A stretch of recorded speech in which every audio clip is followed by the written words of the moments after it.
Good morning, everybody, and thank you very much for attending our webinar this morning, Saturday morning. Our topic for the morning is investing in an inflationary environment, and our first speaker is Nirgunan, who will talk about the genesis of this inflation, supply chain problems, and the impact on our tech sector.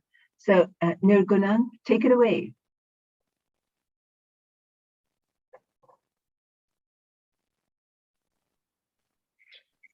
Thank you, Gula. That was a very kind introduction. We are in the midst of a major transformation today, where there's a... Thank you, Gula. We are in the midst of a major transformation today, where there's a dichotomy between the old economy and the new economy. We are facing intense supply chain problems. It's never been harder to receive goods. It's never been more expensive to transport goods. There's never been a more dire shortage of transportation infrastructure, of freight infrastructure, of dock workers. And this is translating into high inflation rates. The remarkable aspect of this crisis is that it has taken place at a time of intense transformation in the e-commerce world, where more and more people are using e-commerce as a means of procuring goods and services. If I may now link to my presentation, I don't know whether the audience has this.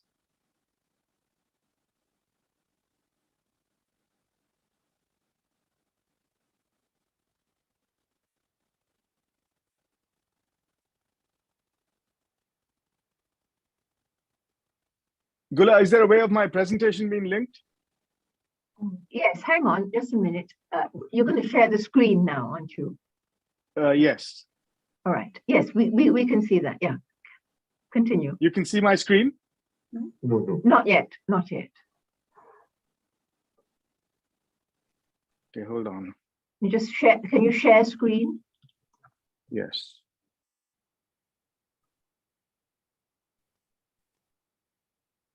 Hi, Nikki, we still can't see your presentation. You need to share the screen. Okay. Ooh.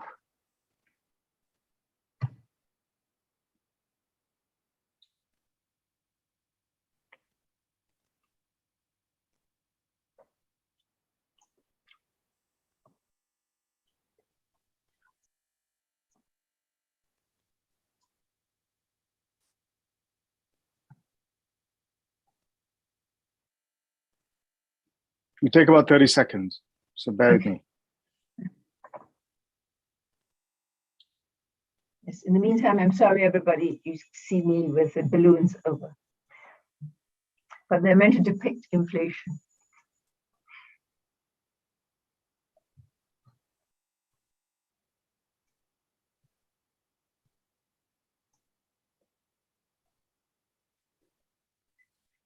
Okay, wait a second. Okay, great. Gula, if you could help me with the presentation, I'd be grateful. Yes, of course, we will. Excellent, excellent. So if you could take us to the first slide. The second slide, actually. Okay, the supply chain is broken. We see goods being assembled, being stocked up in the major ports of the world, in LA, in Singapore, in Dubai, in London, and New York. There are container loads and container loads being left idle because of the heavy or the very high cost of shipping and the lack of dock workers. People are also finding it difficult to air freight goods because of the COVID restrictions. So COVID has created a disruption in the world's supply chain, and this has caused inflation. The irony is that this is taking place at a time where e-commerce, which is a very new business, the next slide, please, Gula, is e-commerce is taking off at a very rapid clip in the emerging markets. So now I would like to turn your attention to a story from a movie that was aired in 2014. This movie is called Interstellar. It's a science fiction movie that has a lot to do with the dichotomy that we are facing between the old world and the new world. In this movie, there is a character called Cooper, and he has to go into space to save the world. This is set in the future. And in this movie, there is a factor called time dilation. This is a scientific factor which has been exaggerated because Cooper has to go into space near a black hole. Because of time dilation, the 7 hours that Cooper spends in space on a spaceship equates to 51 years on Earth. By the time he comes back to Earth, his daughter, who was 10 years old when he left, is now older than Cooper. Cooper was 40 years old. His daughter is now in her 60s after going into space. So he comes back to Earth and the world has completely changed. The world has aged by 51 years. The last 20 months, if you look at the next slide,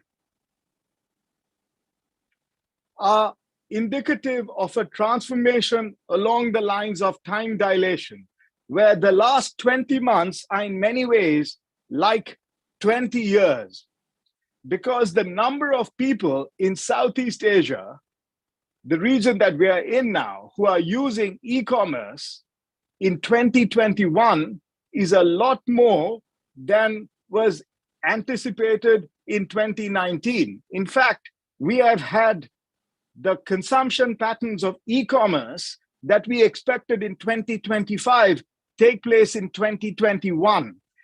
It's a form of space travel without the technology of going into space, where we have gone a lot further into the future than we expected.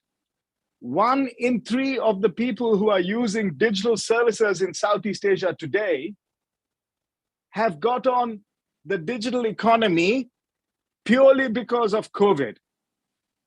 And over 90% of these people have said that they would continue to use e-commerce in the event of COVID coming to an end. So where does this leave us in a time where goods have stacked up in ports, where the old economy is faltering and the new economy is flying? So in this dichotomy, the inflationary pressures have been worsened. But we, as people who are trying to invest in this situation, need to focus on the digital economy as a means of getting exposure to the transformation in the world. If you look at my next slide, you can see that a whole range of businesses that were not even thought of 2 years ago have come into being. With the widespread use of e-commerce and apps such as Grab or GoTo in Southeast Asia, you can not only procure goods using your app, but you can eventually receive an education, you can receive health services. There are prospects for health tech, ed tech, and a range of businesses which were not possible before. So we have a super app concept coming in where people are using e-commerce apps or ride-hailing apps such as Grab or GoTo to eventually receive a wide range of services. So my point is, despite the inflation that we're facing, despite the supply chain problems of COVID, you need to focus on how COVID has changed behavior. Even this whole webinar would never have taken place on Zoom if not for COVID. We have been able to widen the field in terms of people interacting with material purely because of COVID. If you look at my next slide, you can see that the internet users in Southeast Asia have skyrocketed. The number of people who have made at least one internet purchase is a lot higher than even the wildest expectations of people like GoTo and Gojek and Grab. And my next slide, you can see that a country like Indonesia, which has $4,000 income per capita, the largest economy in Southeast Asia, is a minefield, or rather a great playing field for the rise of the internet economy, because for many people in Indonesia, using an app to buy something on the internet, on the mobile internet, is in many ways the first time they have actually interacted with the modern economy. So somebody in Surabaya who buys a computer or an iPhone on his app is in many cases interacting with the modern economy for the very first time. So it's unlike in the West, where people have had access to Walmart and Macy's and advanced forms of commerce even before the internet.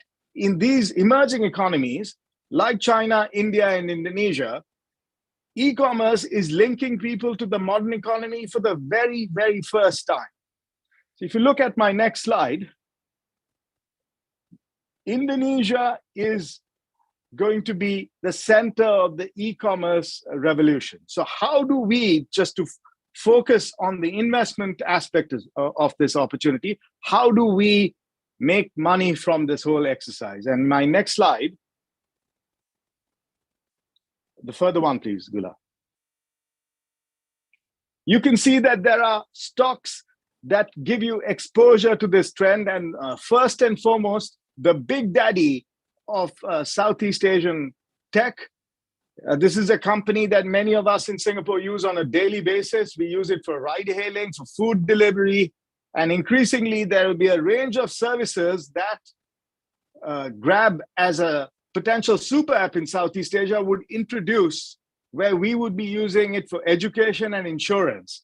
And this stock is a great opportunity for people to exploit the rise of e-commerce in an inflationary environment where there are supply chain anomalies, and to look beyond the current difficulties and make an investment for a prosperous future. In my next slide, you can see another company that we interact with every day. This is the company that produces an e-commerce portal called Shopee. It's also a company that controls a gaming giant called Garena. It is the largest company in Southeast Asia by market cap, with a market cap of over 150 billion. It has twice the market cap of the largest company listed on the SGX. Here again, there are vast opportunities for people to be part of a tech revolution by investing in this name, by getting exposure to the rise of e-commerce through a giant company that has been very well capitalized and has been very proactive in raising money. It could have a net cash position of $13 billion, which would certainly put it in a very good state of financial security in the event of a turnaround in the markets. So if you look at the next slide, you can see some of the other opportunities. We have Mercado Libre in South America, which is very much like Garena, very much like Sea, very much like Grab, a super app that basically connects people in Brazil, Argentina, and Chile to the digital economy.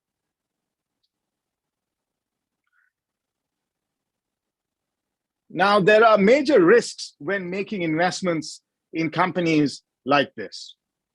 The major risk is that we could, if we were to rewind to the year 2000, face a reversal in the markets where we could face a dot-com collapse type situation as we did in the spring of 2000, where funding dries up for these companies. Their operations may continue in a prosperous manner, but the market sentiment could change. We've already seen that with the 40% drop in the China tech names this year because of government regulations. What would investors do in a situation like that, and what would happen to these companies? One thing to keep in mind is, unlike in 2000, the companies that I mentioned, in an environment where there is high supply chain anomalies and where the tech sector is at the center of an inflationary spiral, the great achievement of these companies has been that they have been very proactive in raising money. As I said, Sea Limited could have a net cash position of $13 billion. Grab could have a net cash position of $5.5 billion at the end of this year, if that is the case, and that is almost definitely the case. And we have a change in market sentiment in 2022, funding dries up. These companies would have the cash on their balance sheet to go after some of the second-tier players in this space and buttress the valuations of the other players, and they would have enough money to fund their cash burn for a number of years, which was not the case in 2000. So a blow up along the lines of the year 2000 cannot be completely discounted. It cannot be disregarded, but the implications are one where the impact on the financial standing of the tech names won't be as dire as before. So if we go on to the next slide, Gula, the further one, next one, please. I would like to sum up some of the issues that we are facing today by saying, yes, we have a supply chain problem, an old world problem which has been worsened by the specific issues that we have in COVID. Workers are unable to be procured. Shipping rates have skyrocketed. We have air freight levels going up. There are supply chain problems. At the same time, the new world economy, the new economy, e-commerce, has increased in importance. And possibly the supply chain problems have been worsened by the e-commerce rise.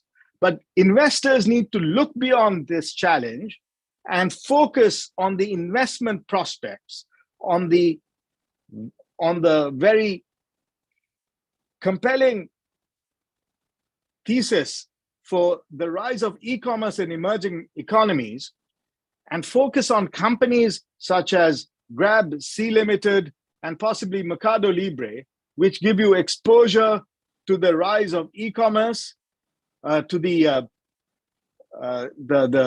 digital transformation that's taking place. And we need to recognize that these companies have been very proactive in raising a lot of cash, and they would be buffered against a change in stock market sentiment. And you need to look at these companies as a long-term investment, just like somebody would be looking at Amazon in the year 2000, and a company which went up 34-fold over the next 20 years. That sort of a rise cannot be discounted in this environment. Hence, the investment thesis that I make is look beyond the supply chain anomalies and focus on tech names, particularly e-commerce names that focus on emerging economies. On that note, I would like to wind up. And for those of you who like to read, you may want to have a look at my recently published book, Investing in the COVID Era. Thank you very much, Gula. Thanks so much, Noguna. That was very interesting. Yes. Okay. So the next, well, before I ask Chris to make his presentation, may I make a plug for our banks? You know, our three local banks. I added up their market cap yesterday, and it turned out to be the equivalent of $130 billion, and C's market cap is $140 billion. But I must say, I think our local banks have kept with the times, and if you tried any of UOB Tomorrow or Digibank, you'll find they're almost as good as Grab. All right. Okay. So our next speaker is Chris Brankin, CEO of TD Ameritrade Singapore, and he's going to talk about US market sectors to watch in an inflationary environment. Chris, all yours. Thanks. Thanks, Gula. Good morning, and thank you all for spending a little bit of your Saturday morning here with us. I think based on Nagunan's kind of rise of e-commerce, I think my household is a great barometer of that. And it's basically, as I do this presentation from my living room, about a 20% chance that Amazon actually rings my doorbell here in the next 20 minutes as I'm going through this presentation.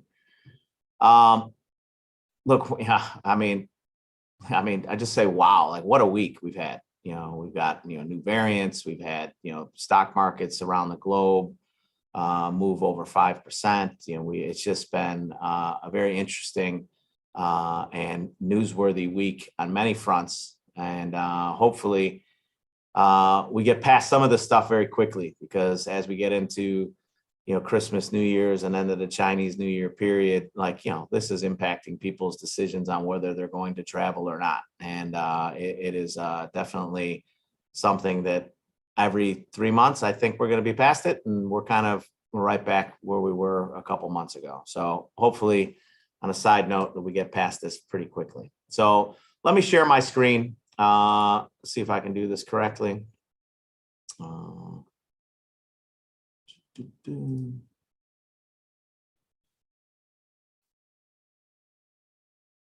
Okay, can you guys all see my screen okay? Hi, Chris. They're very good. We can see your screen. Thanks. All right, great. Okay, so look, today I'm going to cover U.S. market sectors to watch in an inflationary environment. Now, I'm in the camp that we're going into an inflationary environment. Not everyone is of that same belief, but I'm just going to kind of go through some key highlights and things in my presentation today. Now, as part of that, I just want to kind of bring up just a quick disclosures. I'm going to use a number of kind of stocks and ETFs as examples for illustration purposes. That is not a recommendation to buy or sell any one of these particular stocks. But from a historical perspective, or from a sentiment, or from types of trends, if that's something that helps you give you an idea in terms of your investing, that is what I'm trying to accomplish here today. For those of you who don't know me, my name is Christopher Branken, and I'm the CEO here of TD Ameritrade in Singapore. Now, I used to always put a picture of myself there. I always thought that was odd because you could see me talking on the video anyways. So that's my former office back in the mid-90s at Chicago Board of Trade. As I started off my kind of, we'll call it financial journey that has led me to Singapore and has been for the past 25 years across the financial services industry. I did start as a corn trader way back in the mid-90s at the Board of Trade and had been in Singapore for a little more than 10 years as we launched TD Ameritrade Singapore. Originally was Thinkorswim Singapore, then TD Ameritrade Asia back in April of 2011. For those of you who do not know what TD Ameritrade is or what we actually do, so TD Ameritrade is a U.S. broker-dealer that's licensed by the MAS to offer people as residents of Singapore and Southeast Asia the ability to trade U.S. exchange-traded products. And that's everything from stocks, ETFs, options, and futures. So just wanted to highlight, who we are and what we actually do before we kind of go into this presentation today. So you see right at the top, 22, here we come. So we're going to highlight some things around what transitory inflation, whether you believe that we're still in a transitory period or not, just overall sentiments and trends, kind of highlight, in terms of what can potentially derail some of that, consumer confidence. And in terms of what's next, what's next is going to be historically, I'm going to highlight some of the sectors, and illustrate maybe some of the ETFs that are in those sectors in terms of what has historically done well if you believe that we're going into some type of inflationary period. Now, these 4 topics alone, each one of them I could spend 20, 30 minutes on easily. So I'm only going to spend about 20, 25 minutes here today kind of going through these things. My goal is for you to kind of walk away from your computer today is with an idea or maybe a concept that maybe you weren't thinking of before, or maybe there's some tools or some resources that are available through the TD Ameritrade platform that you weren't available, you weren't aware of either. Because we got lots of things on here. I'm going to highlight some of the concepts, and then at the end of this, we're going to do a Q&A later here this morning. So definitely an opportunity for anyone that would like to ask any particular questions about anything that I go through here today. And finally, the Edge will be sending out these slides to everyone that would want them. So no need to kind of write down or take pictures of your screen. Because we will provide the slides over to you after today's event. So this is kind of ties into what Nugana was going through in terms of some of the difficulties we're having. Look, we've had unbelievable markets around the globe. The U.S. stock market is seeing all-time highs month after month, quarter after quarter. Now we've seen a little bit of a pullback here this last week. We've seen over 5% kind of drop in the S&P 500 in terms of some volatility that's been adding due to this new variant of the COVID-19. So lots of maybe concerns like am I getting in too late? What's the sector that I should be potentially looking at? And we talk about all the rising inflation, and then the global supply and the overall shipping crunch, the ports in LA and in Europe, in Asia, it's just more and more difficulty. So where should we be looking in terms of, we'll call it a safe or potential area of investing? So I think this is something that, I would like to be able to kind of like highlight here today. So this is something as a trader and as a former market maker, there's something you would hear us say all the time as professional traders. The trend is your friend. Kind of the more specifically, look, despite higher costs and supply chain difficulties, margins were strong, this earnings season, from pushing profits expectations back into positive territory for the Q3 earnings season. And if we look at it, I like to always call this my earnings scorecard. Approximately 82% of the companies in the S&P 500 beat on earnings per share, and then 75% beat on revenue. Now, this is very strong numbers, and better than expected. But I think what I pay a little more closely attention to is the earnings growth rate. Now, if we go back 6-7 weeks ago at the beginning of the Q3 earnings season, we had a elevated expectation in terms of overall earnings growth rate of around 27%. And all throughout the earnings season, everything from the banks to technology, a lot of these companies continue to beat and provide earnings per share and positive revenue surprises. And we moved that earnings growth rate all the way up to 40% by the end of the Q3 earnings season. So we've seen this, unbelievable kind of trajectory, and it's not just been focused on tech or just healthcare. If you look at it, there's 11 different sectors in the S&P 500, and 9 of them were higher throughout the period. I think the biggest disappointment was in the telecommunications sector, with AT&T and Verizon really facing some difficulties from the top line and bottom line. But if you look across the breadth of overall sector growth, as we saw lots of positivity from not only the earnings report card, but also what we see our customers trading here at TD Ameritrade, not only in Asia, but also across the United States. If you look at it for the last 12 months, our customers have been net buyers for 11 of the last 12-month period. So lots of positivity, lots of things that have been driving stock markets, not only US, but around the globe, as demand has come back into, a better picture. And hopefully, that this new variant, it does not derail a lot of that good, vibes that we put together over the last few quarters. As we continue to kind of talk about, the overall trend, as this is what I highlighted, kind of at the beginning, are we in some type of transitory inflationary period? Now, many economists or some economists would tell you that all inflation is transitory in nature, whether that lasts 1 quarter or 1 year or 3 years. But I'm not in that camp that this is a temporary period at this point, as we've seen over the last couple of quarters. and look to be driving into the remainder of the year and into 22. We've seen a strong consumer. The consumers come back on. We've seen demand come back on. You look at the consumer price index rose almost 1% month over month, and it's up 6.2% year over year into October. And this is leading everything from things that really impact people's pocketbooks, and that's energy, so at the petrol station, that's shelter, whether it's buying new houses or rental, vehicle costs, all these things, the prices are up and people are paying. We've seen the consumer is drives the U.S. GDP, as where 70% of the U.S. GDP is made up from the consumer.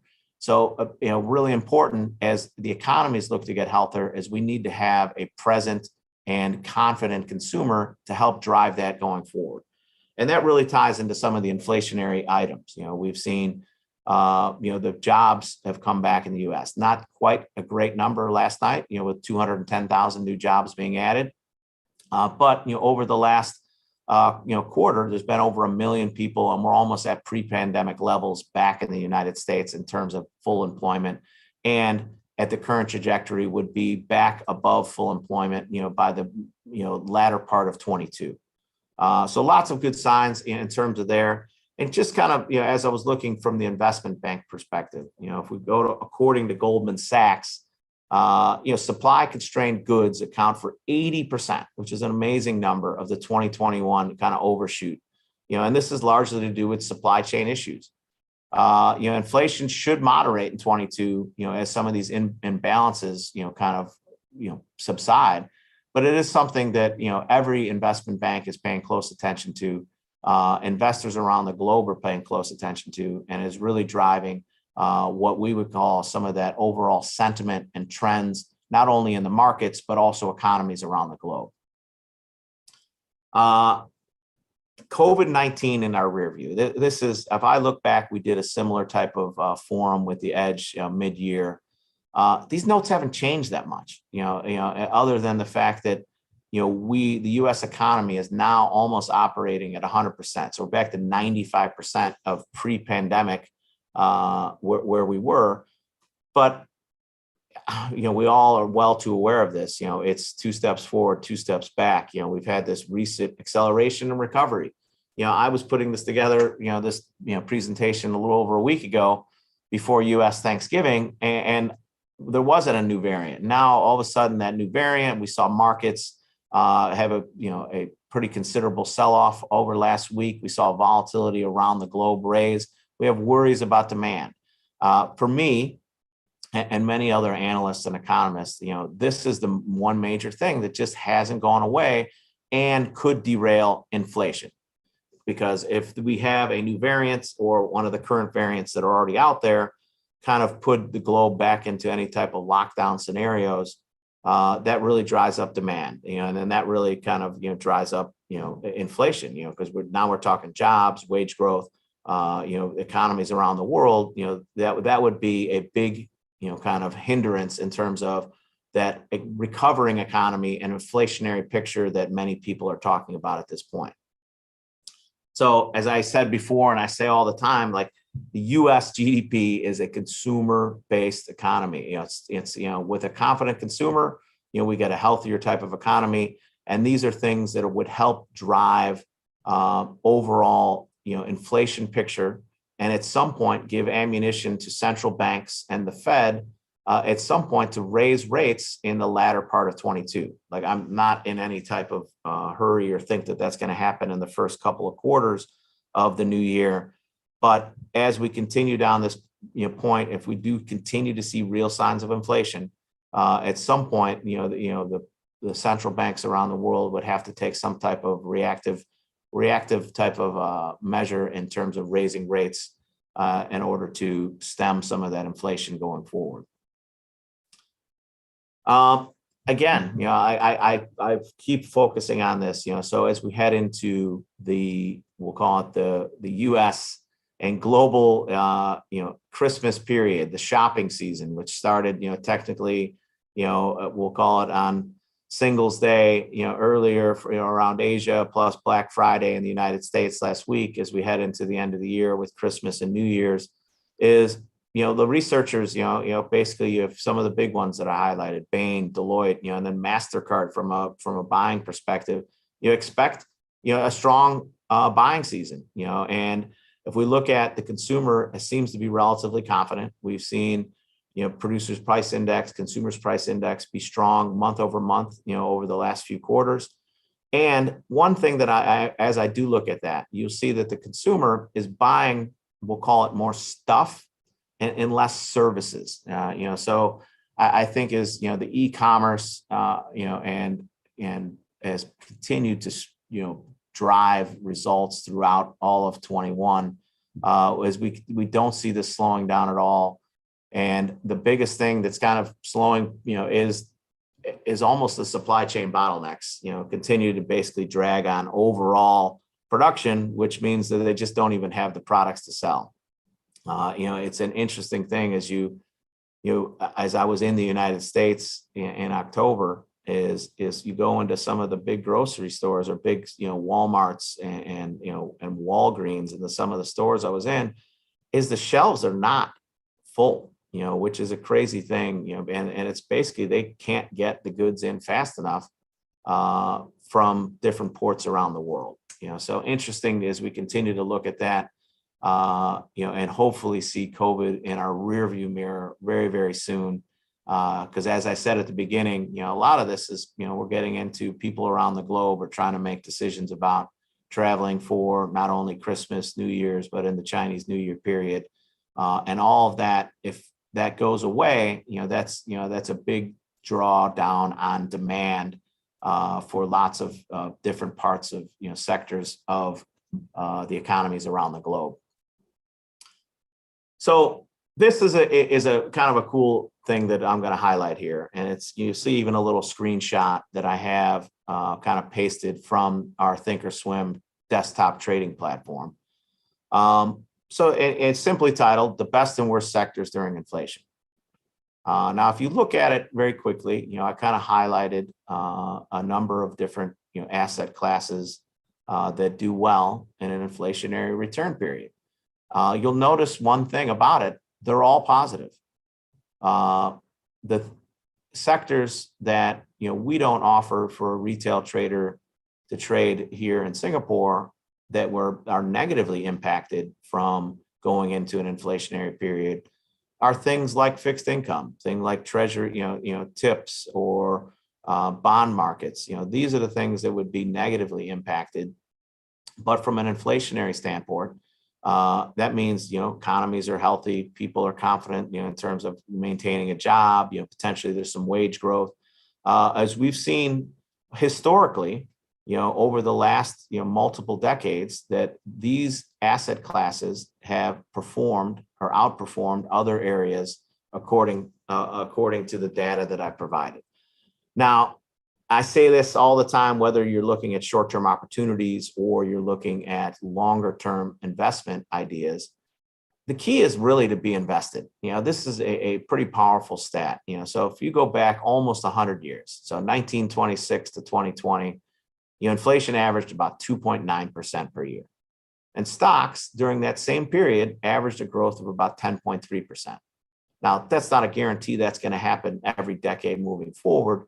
But as you can see, as global economies and markets continue to expand around the globe, being invested in an overall stock market, being invested in real estate, being invested or taking, money that you have and being able to hold it into these types of investments for a prolonged period has always proven to be beneficial in the long run. Now, I'm not going to go through all these, but I just kind of want to highlight, we'll focus on the top four.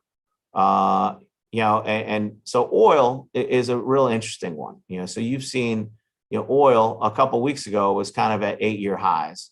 And then we saw an unbelievable sell-off of over 13% in one day. We've seen volatility levels on the oil stocks, drillers, kind of shoot through the roof over the last week, because if there is an additional variant of COVID that basically would shut down parts of the economy or demand, this is one of the heaviest correlated trades to healthy economies around the globe. We've seen oil prices considerably higher, above $80 a couple of weeks ago. But we haven't seen some of the big oil majors and some of the drillers, quite, finally over the last month, we've seen some of these larger percentage gains. But now that we've seen a bit of a sell-off again here last week, so I've highlighted one ETF. So this is the United States Oil Fund, which is USO. And for those of you who don't know this, this isn't a direct correlation to oil futures. There's some other bits and pieces in there, but it's a representation in terms of if you're looking for overall exposure, to the U.S. oil market, and you're not certain in terms of what stocks you potentially want to pick. USO is definitely an area that you could look at. Now, some of the other areas that we see our customers, TD Ameritrade in Singapore and across the globe trading, are some of the big oil majors. And if you look at ExxonMobil, Chevron, and then some of the drillers like Halliburton and Schlumberger, you will see that some of these stocks have not quite, gone up at the same pace that the oil futures have gone up. So there potentially is an opportunity for some increased returns as we look at it. And they're also pretty attractive from a yield basis. So next thing I want to highlight, the thing that does really well is in the emerging market stocks. So in an inflationary type of environment, historically, this has been an area of relative strength. The one thing that I highlighted on here is the Vanguard Emerging Markets, VWO. Probably the most popular net new buy from an emerging market standpoint is also EEM. That we see our customers trading, not only at TD Ameritrade, but across the globe. So an area of relative strength if you believe that we're going into an inflationary period and we don't have the market derailed by, this new variant of COVID. The next two things, I think gold, like always as a safe haven, we offer, gold futures, the GLD is a widely traded ETF, from customers across the globe. And always, kind of a good idea to potentially have a little bit of gold in your overall portfolio, as it is a flight to safety if there is some volatility or some uncertainty around the globe. There's having a percentage of your portfolio in gold is always proven, to be a good idea in terms of your overall portfolio. Last thing I'll just highlight is cyclical stocks. And the reason I want to highlight this is because, I'll get questions like this. Hey, what's the cyclical stock? What's an energy? What stocks are in the energy? What stocks are in healthcare? What stocks are in growth? How do I find these different things? So we actually, on our trading platform, so I just used a little screenshot. So that's actually just called a heat map in terms of overall S&P 500. And you see the greens and reds and the different colors that are out there. But you'll see on the left-hand side, you see things like communication services, consumer discretionary, consumer staples. So if you want to get some exposure, to certain sectors in the S&P 500, and you're not quite certain on what stocks make up that sector, this is a great tool in order to, now you can go search on the internet and, type in all these things, but this is aggregated for you. So it puts it all together. Simply click on the little arrow and it'll drop down. It'll show you all the different stocks, that make up, that potential, sector in the S&P 500. So great resource, great tool. And I would tell anyone, to please go to that Market Watch tab, because there's not only things like this from a visualization standpoint, you see that there's the calendar up there. I know it's pretty small on your screen, but that calendar is everything from earnings dates to economic events, whether it's, a jobs report or, next week we have inflation data. On the 14th and 15th, we have the FOMC, meeting coming out, and then we have, consumer, consumer goods sales, at the end of that week, and that has it all laid out in that economic calendar, that is a nice, tool, and rather than kind of searching it all around the internet for different economic events that occur on a regular basis. Okay, so now with that, I just kind of want to leave you with two kind of resources or idea generators for you. Now, the first thing under our education resources is this thing called the IMX. That is our proprietary study it's the Investor Movement Index. Now, this ties into a lot of the things that I was highlighting earlier, whether it's trends, sentiment, And it literally tells you what our customers, and not only in Asia, but also across the United States, are buying and selling on a net new basis. And it tells you if the overall trend is positive, neutral, or bearish in terms of their overall spending. And then that's just not our customers in Singapore, that's our customers across the US. So that encompasses more than 12 million current customers that are part of that database and part of that investor movement index. So really a unique tool that we've had for about 8 years now. And we come out with it on a monthly basis, in terms of what our customers have done over that last 4-week period. And finally, what I want to leave you with is our education center. Now, whether you're a customer of TD Ameritrade or not, you have access to this education center.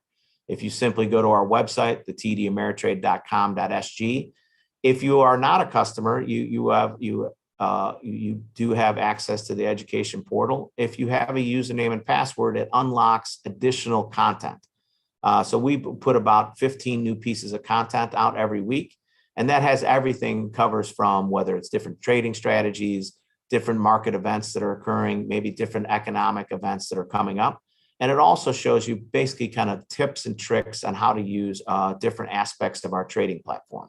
And it has everything from video content on demand to short articles to even longer investment type of pieces that is all 100% free, and it's all just embedded into our education center, which is part of our tdameritrade.com.sg website. Well, look, I know I went through a lot of information, pretty quickly. And like I said at the beginning, we are doing a Q&A at the end as well. But more than happy after the Edge sends out any of this documentation afterwards, if there's anything that we can provide any additional clarity on, more than happy to do so. Thanks for spending a little bit of your Saturday morning, kind of listening to our thoughts and some of historical trends and sentiment around what potentially may happen in the US stock markets if we continue to head into this inflationary type of period. Thank you very much. Have a good morning. Thanks so much, Chris. Yes, that was very informative. Okay, so now we're going to take a 3-minute break so that we can digest all that Chris has told us. We'll be back with Vishnu a little later.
Okay.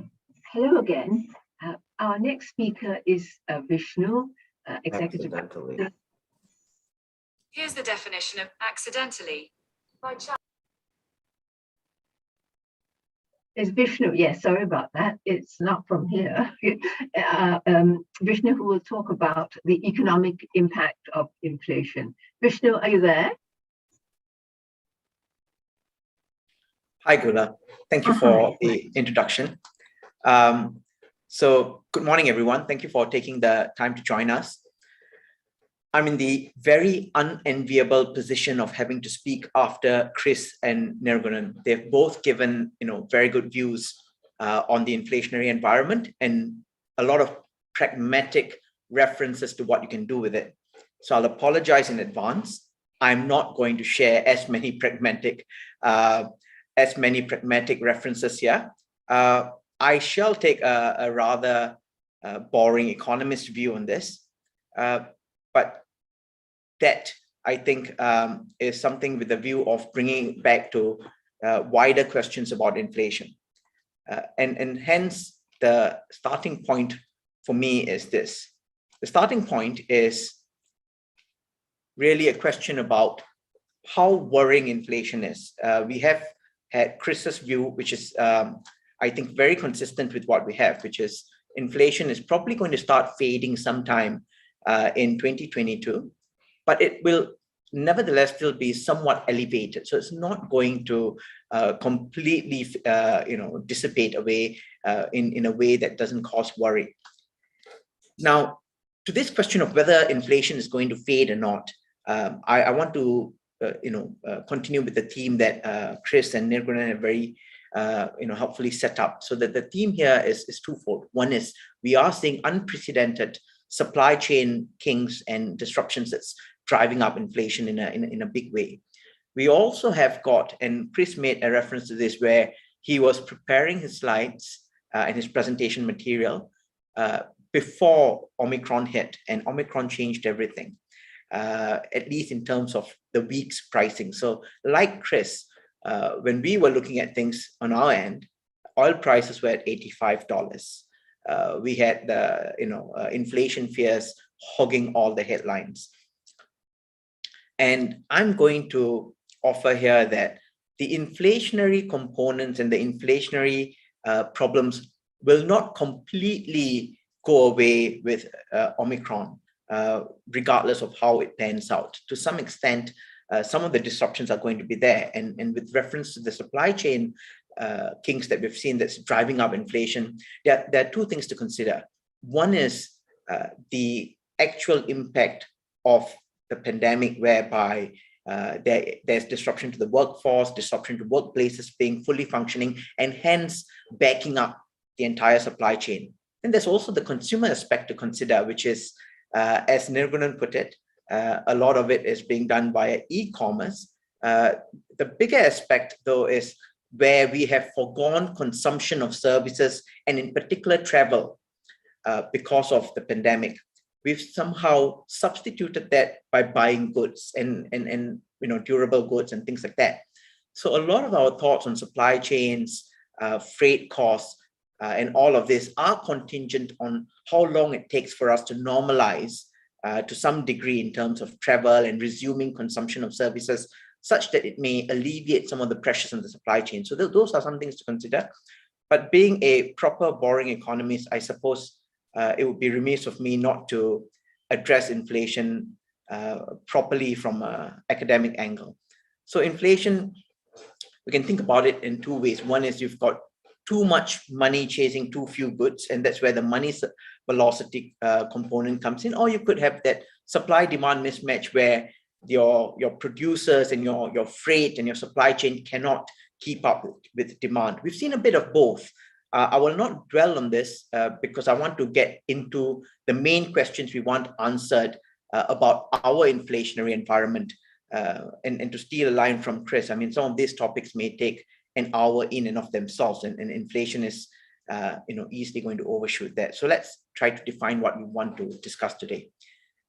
Like Chris, I've got a little bit of a penchant for the word transitory, and so we'll be looking to redefine it or define it just a little nugget of information, the Federal Reserve has retired the word transitory because it's become such a hot potato word. So that's something worth looking at. We also want to re-examine the chicken little tendencies where you've got some commentators talking about hyperinflation and terms that are bandied about in the kind of the sky is falling manner. And how we want to tackle this is we want to look at it in turn at freight, oil, and China's impact on inflation. So we're really confining what we're looking at. And then we want to look at the policy options and outcomes. And one of the big things we want to postulate here is the Kokomo conjecture. For those of you who are familiar with Beach Boys and the Kokomo song, I think the line that steals everyone's hearts, and in this case that of central bank policymakers, must be, we want to get there fast and then we take it slow. So we would see some rate hikes coming in next year. I agree totally with Chris that we see one starting in the middle of next year, with another one in place, so 2 next year from the Fed, but more from the Bank of England. And so that is the backdrop. But we also want to temper it by saying that one of the reasons why the Fed wants to get there fast is so that they don't have to oversteer and overcompensate later. So it's not all bad news about rising rates either. So that's really the backdrop against which we want to think about things. And we have to start with inflation as a very non-monolithic thing. So inflation is not just your freight costs. Inflation is not just oil. Inflation is not just food prices. Inflation is essentially something much broader than that.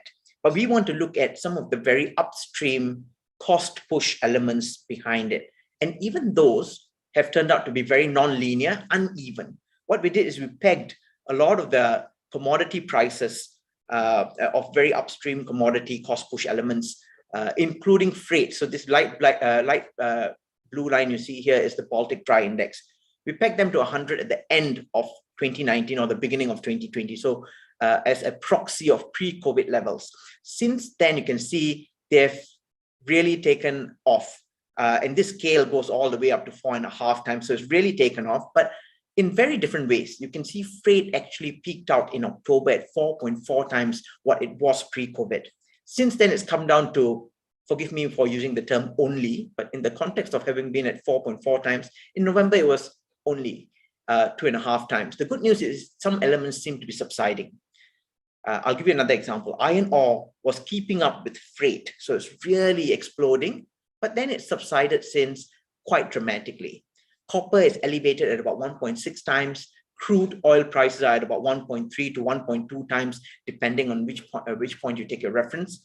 But that's the big picture. The big picture is costs are higher, appreciably so, but some of the most extreme components, and the one that Chris and Nirgunan both alluded to, where we get freight and supply chain costs, those are showing some signs of beginning to that they're beginning to subside.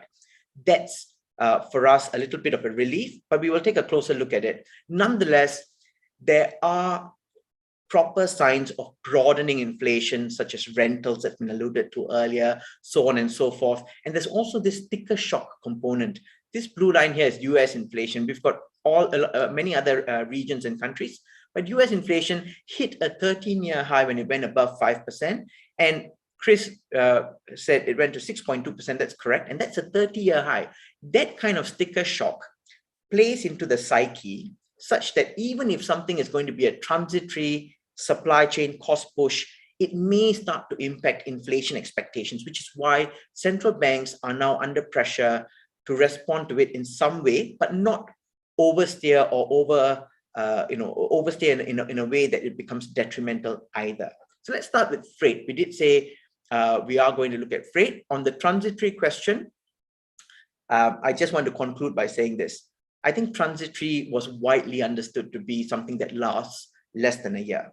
Clearly, there are sticky elements to it. There are non-linear elements that are going to take a while to fade. And so Jerome Powell's point is that some of this may last into late 2022. And so the word transitory is unnecessarily provocative. And so they've removed that term. But overall, we think that most of the extreme cost pressures will fade next year, though inflation may be above trend going into 2023. So that's our take on it. Let's start with freight, the first chicken little component, if one might. So here, what's interesting is we have got many ways to look at the cost push, which is freight heavy. And we wanted to marry it up and see how it corresponds to inflation that's experienced at a consumer level. For that reason, what we did is we took G4 inflation. So we took the G4 and put in a composite inflation trend. The red line you see here is heavily weighted for freight, 30% of Baltic Dry Index in it, 10% of air freight, and the rest are very upstream cost push components such as your input costs. Oil is very heavily weighted at 40%. Then you've got metals and food, so on and so forth. The orange line has got all the same components except for freight being backed out. So both shipping freight and air freight are out of it, and it's been reweighted. The big takeaway is these cost push elements correspond very closely with how inflation pans out. So the first thing here to take note of is, so all these costs rising quickly will have an inflation impact, and it could be an appreciable one given the conspiracy of these factors. However, what we need to get our heads around is how persistent the various elements will be, because when you include freight, we're looking at global inflation at 3 to 4%. Whereas if you exclude it, we're looking at between 2 to 3%. And these are very different components. I mean, the quantum of difference has got a lot of policy implications on it. We still don't know. And Omicron is a big variable in this. We don't know for how long this supply chain backups will continue. But history tells us that typically in the usual cycles, and if Omicron were to fade and not in a big way upend reopening of borders and restoration of some of the services, then we can go with this historical clue here that the freight index or the freight components tend to fade faster, because once you include freight, the correlation with inflation is somewhat lower. It's about 35%. But when you exclude freight, it gets much higher, closer to 50%. So all else equal, if we get a gradual restoration of the reopening of borders and workers coming back, we are more likely to see inflation elevated above 2% and slightly below 3%, rather than escalating all the way to 4% or beyond. So that's where freight is coming from. So our point here is, insofar that some of this freight cost push is set to fade, inflation should also start to gradually fade as we go into 2023. In fact, by the late part of 2022, the most extreme cost pressures should start to back down, and rather than festering. But I will take the same view as Chris on this, where really how Omicron plays out, in what form, particularly in terms of consumer preferences and how quickly borders reopen. Those things can have many different iterations of how inflation pans out as well. Let's go to the second chicken little aspect of this, which is oil prices. Oil has a very special place in terms of thinking about inflation, and here's why. If you take spot Brent prices, the red line here, that's spot Brent prices, and you take it against a composite of G3 5-year inflation expectations, these two move very closely. They track one another. In other words, another way of looking at it is today's oil price appears to inform us about our inflation expectations further out. We're not here to debate that particular issue. That could take very long. But here's the thing. Based on this, there are two takeaways here. One is, at where oil prices were when we were doing this, which was about $85, even at those prices, yes, inflation expectations will be elevated, but these are not exceptional. 2011 to 2014, oil prices averaged much higher. To be more precise, they averaged around $107.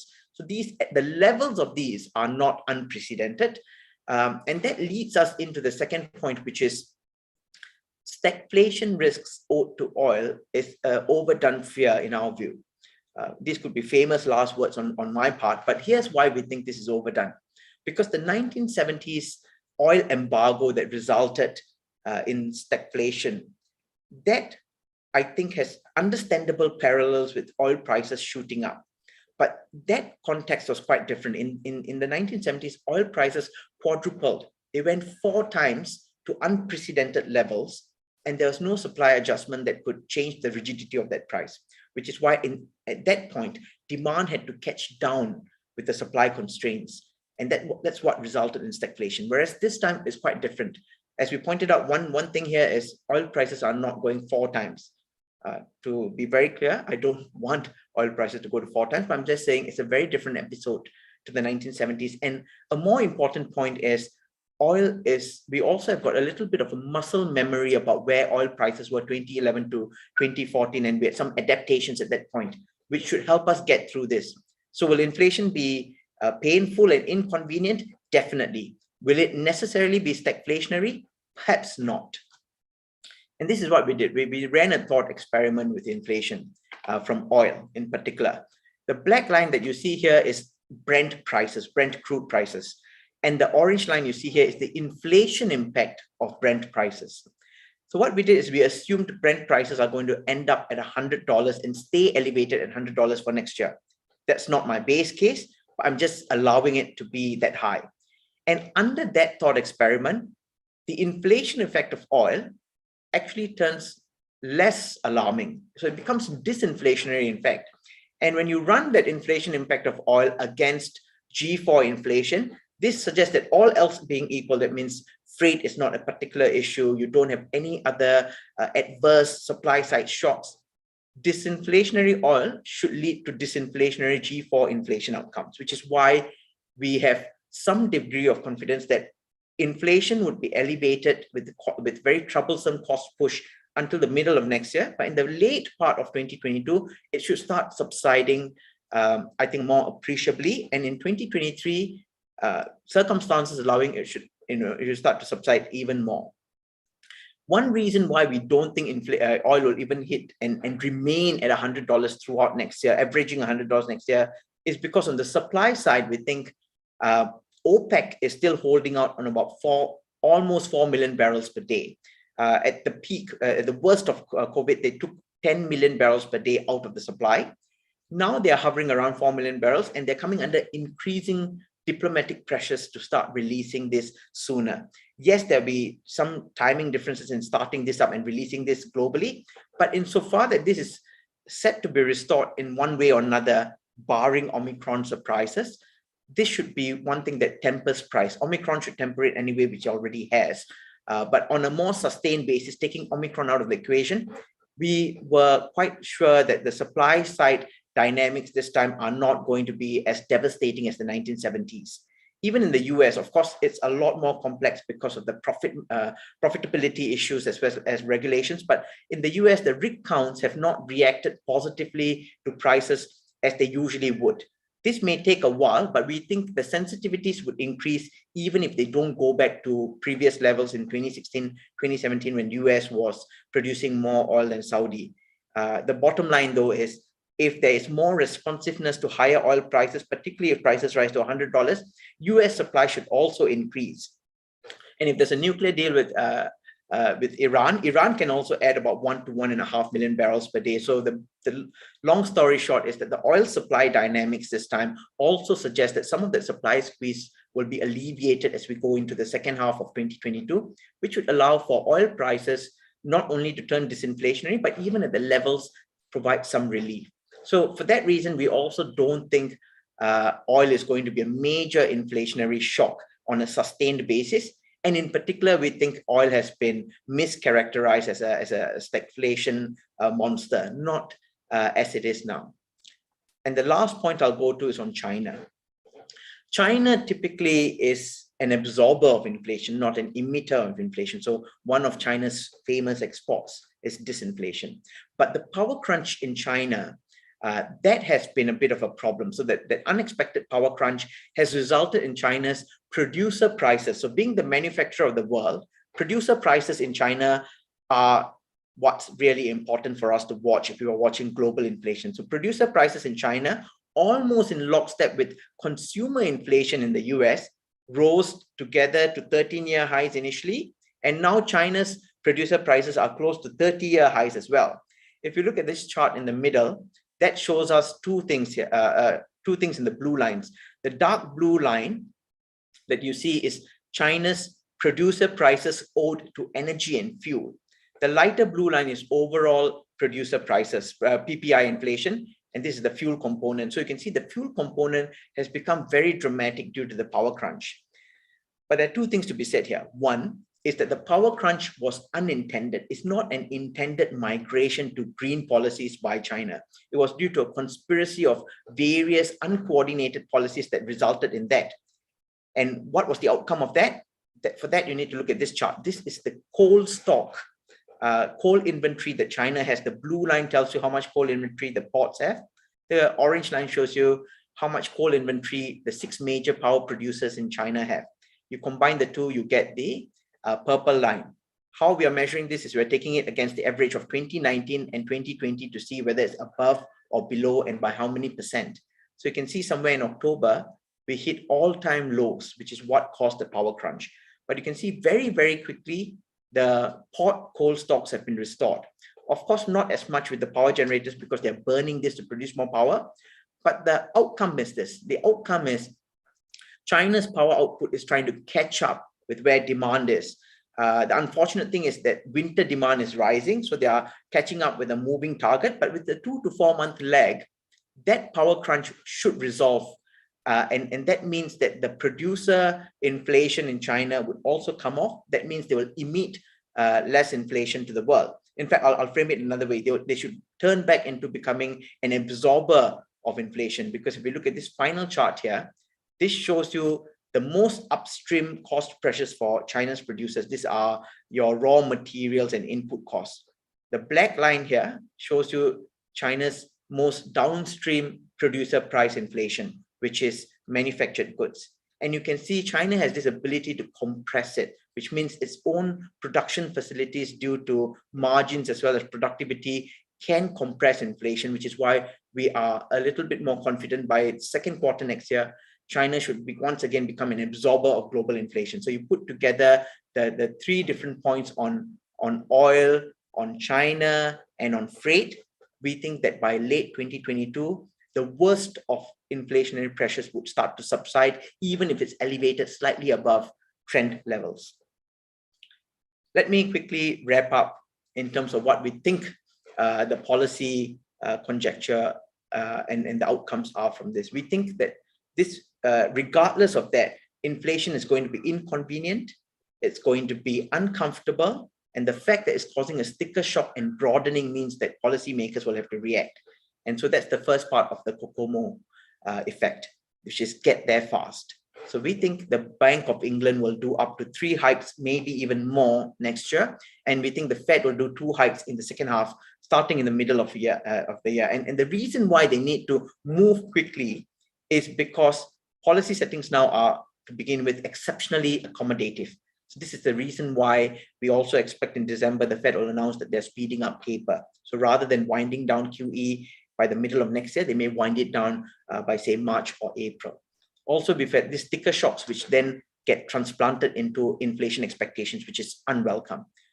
Just before Omicron, we also had energy prices also, messing around with the psyche around inflation. And that's also a reason why they needed to show up there quickly. And the thing around this is there is an unexpected and rather hard to read component, which is the conspiracy and the interaction between cost push factors. It's difficult for the Fed to get a very accurate read on it, actually, for any policymaker. And that's also the reason why they probably want to do a little bit more sooner, so that they don't have to overcompensate later. So it's a stitch in time, saving 9 kind of concept.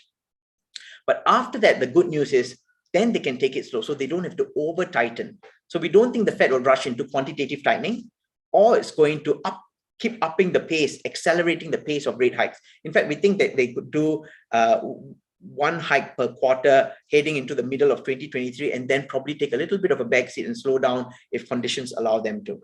And we also think that the BOE will also slow down hikes by 2023. So what are the reasons for them, or what allows them, gives them the accommodation to take it slow? We think cost push factors will start to subside going into late 2022, and by 2023, this can become more evident. Oil price, we also expect will be disinflationary next year. And the China factor that we said, A very important factor here is factor 5, the fiscal fade. During COVID, there was a lot of fiscal transfers. So the government transferred a lot of money to businesses, households, and they then had spending power, which then translated into a lot of e-commerce sales going up, so on and so forth. That kind of government support would start to lessen at the margin as we go into the late part of 2022, 2023. So as that fades, you don't want to over-tighten monetary policy. And for that reason as well, we think they can take it slow. Now, there's one component here that I'm assuming, but my uncertainty around this is the biggest, which is the labor supply catch-up. So as Nirgunan and Chris both pointed out earlier, getting workers into ports and in many other service sectors has been hard. And for that reason, wages needed to be raised. And this is the part that gets to central bankers. They don't know whether this will create a wage price spiral. My hypothesis is that what has made workers returning even harder, apart from the big mismatch in the industry shifting and the new technologies and so on and so forth, even into the old economy, what's made it harder is the fact that as it stands, kids cannot be vaccinated. And so some of the workers who've got kids to take care of or school issues to tend to, they may be a bit more slower to return to the labor market. The other issue, of course, is, like I said, there's been huge transfer of money to households. So they may have a buffer to ride out, to wait and see before they return. But whether or not we go into what's been characterized as the Great Resignation, which leads to labor force actually declining in some places and wages continuing to go up, that part is the unknown. I'm not sure about that. And that is the biggest part where we don't know how the Fed's reaction function will evolve 2023 and beyond. So this part, I'm assuming the labor supply will normalize, but that's a big assumption on my part. In terms of the Fed, I'll just quickly wrap up how the Fed has turned more hawkish. The so-called dot plot, which is released every quarter to give a projection of where the Federal Reserve see their interest rates at. This dotted bars here are what they saw in March this year. They expected no rate hikes throughout 2023. By June, their position had shifted. While they saw no hikes in 21 and 22, 23, they did see 2 hikes coming in. September's FOMC became even more hawkish. Half of the members saw 1 hike in 2022, and they saw 3.5 hikes for 2023. Now, December dot plot will come out, as Chris pointed out, 14th to 15th. You've got the FOMC dot plot will be closely watched during this meeting. We think there'll be at least 2 rate hikes flagged for 2022. Our central view, though, is that the long-term neutral rates at 2.5%, the Fed won't change that, which sticks to our COCOMO conjecture of getting there fast and then taking it slow. But this is something worth watching to see what the Fed's thought on this are, particularly with Omicron entering the picture and obfuscating the outlook a little bit. Obfuscations aside, I'm going to conclude on what we now know and don't know about inflation. So our big takeaway has been inflation will be somewhat elevated, highly inconvenient, and it's going to pressure policymakers into a little bit of action. And that's hard to avoid. However, we are taking a somewhat more benign view to say that the Fed can do a COCOMO to get there fast and then take it slow because inflation will subside. How can we be wrong on this? We could be wrong on this in 3 big ways. And these are A, our service reversion is hijacked. That's to say, my assumption that border reopening and people resuming travel so they can allocate some of their budget away from consumer, hard goods that they're consuming to travel and to services, that taking a lot of pressure off the supply chain, that may get hijacked. So that's one area where we could be wrong, and the capacity constraints don't get alleviated fast enough. So that's one aspect of it.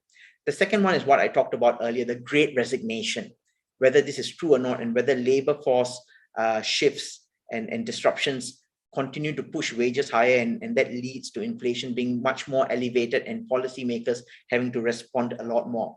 Our base case is no, we think workers will gradually return, even if in a lagged manner. And for that reason, it shouldn't raise neutral rates, or it shouldn't elevate inflation excessively, even if inflation is slightly higher than where trend was. The last aspect of this is greenflation, so to speak. And that's something that China gave us a little bit of a hint about. Trying to move away from coal and going into new energy entails higher costs. And part of the higher cost is due to the way the energy from wind and solar may be somewhat more patchy. And for that reason, transmission could also be difficult. So that entails a higher cost. And also building up this infrastructure would also require a lot more money, a lot more demand for goods initially, and so chasing up inflation. So there's a greenflation aspect to this. We think structurally this may add to inflation over the longer term, but we don't think this is going to cause very near-term disruptions that cause extremely elevated inflation because of the need to have some energy reliability in the near term. This shift will not be tectonic. It would be somewhat more gradual. So those are the three big risks around our view. And I'll leave you with just one last thought on this, which is these two lines here. The blue line is inflation expectations in the US. You can see it's elevated as one would expect.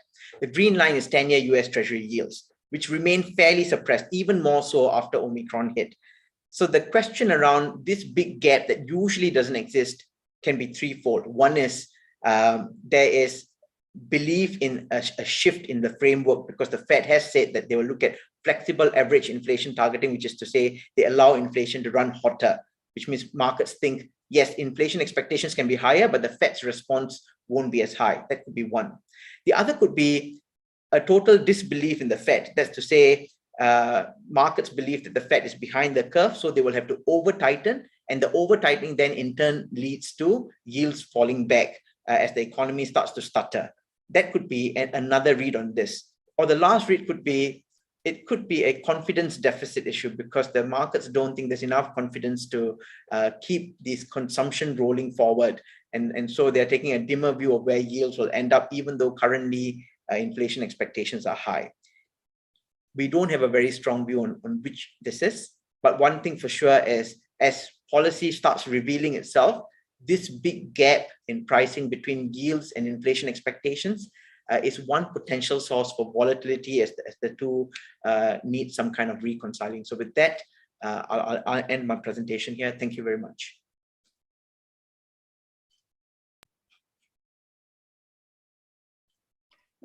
Thank you very much, Vishnu. I think my brain's a bit fried after that.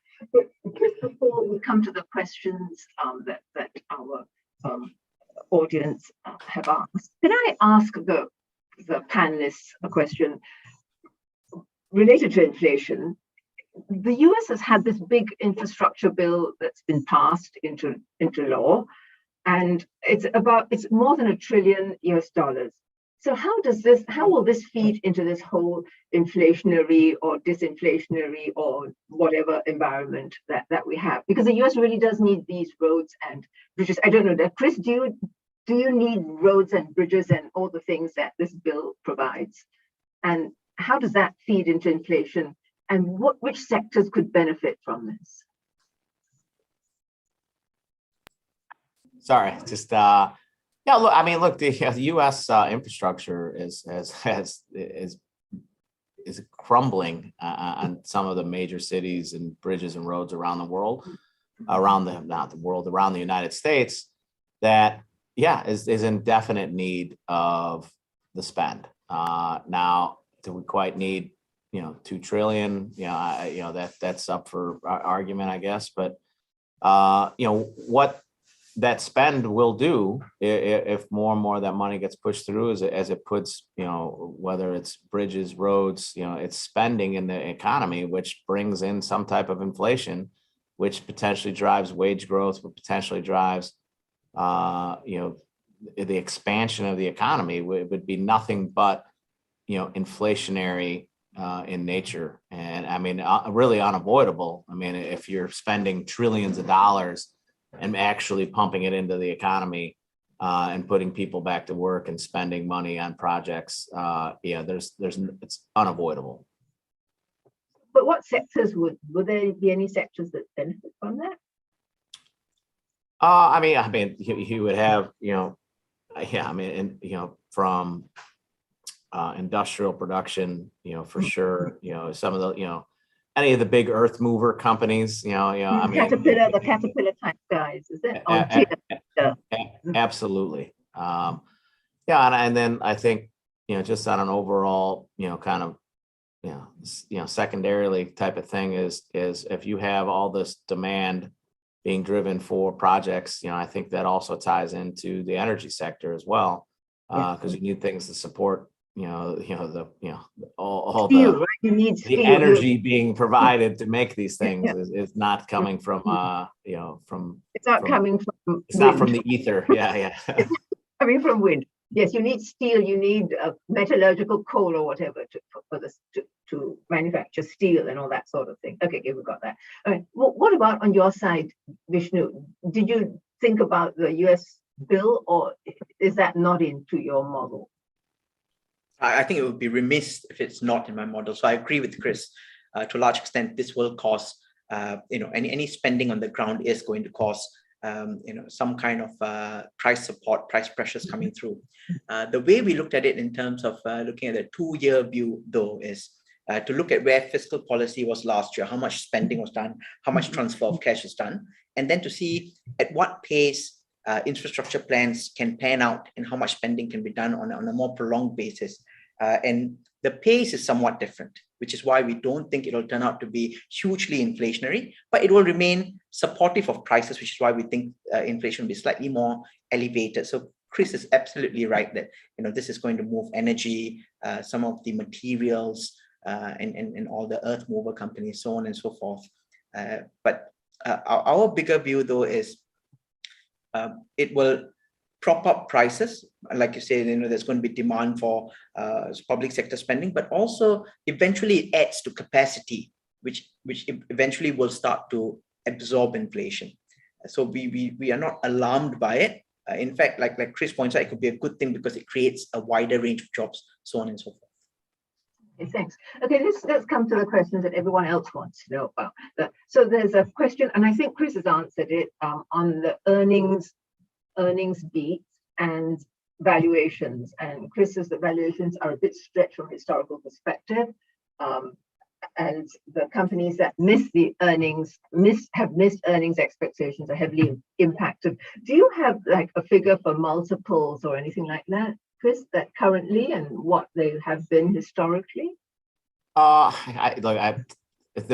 about 4 or 5, kind of higher than historically. I mean, usually on the 5 and 10 year, I don't have the exact numbers in front of me. I think, FactSet, has some good information on it. But, interesting thing about, so the companies that miss earnings beats, like I said in the Q&A thing that I typed out, they've been significantly punished for it now. But if you look at it, guidance for companies in the S&P 500, only about 9, almost 10% of the companies, kind of came out with a positive guidance, and only, less than 6% came out with a negative guidance. So a lot of, reluctance in terms of offering guidance as, just some unknowns and maybe some market volatilities that exist out there. But yeah, I think from a valuation perspective and a normal environment, we're a little bit stretched. I think things are a little bit outside of the norm, which, you come out of 2020 into 21 and you see these valuations, kind of blowing out expectations. I mean, it's hard to kind of compare that at an apples to apples perspective, simply for the fact that we've never actually experienced it, but bottom line is companies are expanding their margins. They're, as demand comes back on, we're back to almost pre-pandemic levels, not only, on some of the earnings expectations, but also in terms of, the labor, market in the United States. So as we look at an overall picture and the overall sentiment, it continues to kind of paint that picture that economies are expanding, they're getting healthier, and we're getting back to where we are. So I think that these expanded levels, might be justified at this point. Okay, thanks for that. I'm going to, there's a question on the stock that's listed in the NASDAQ, but I think I must direct this question to Nirguna, which is, where are you? Oh, there you are. Nirguna, are you around?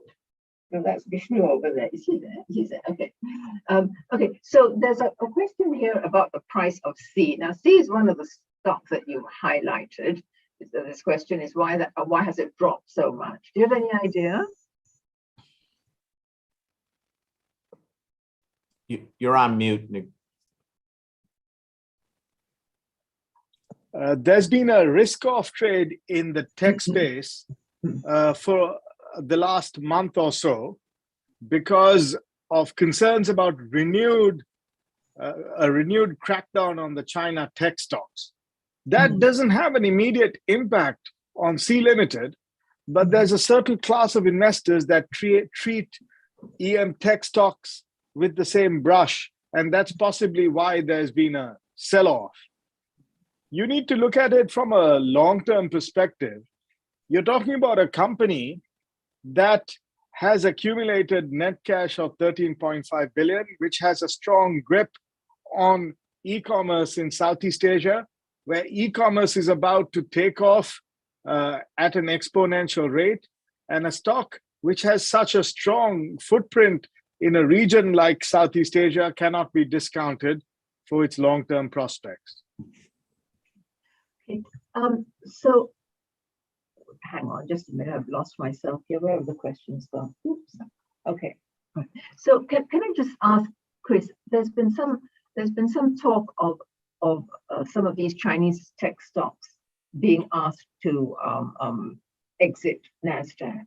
And I think Didi is one of them, has been one of them. How, will that have an impact on NASDAQ itself? I think the NASDAQ would be able to absorb it, but from it's just an overall perspective.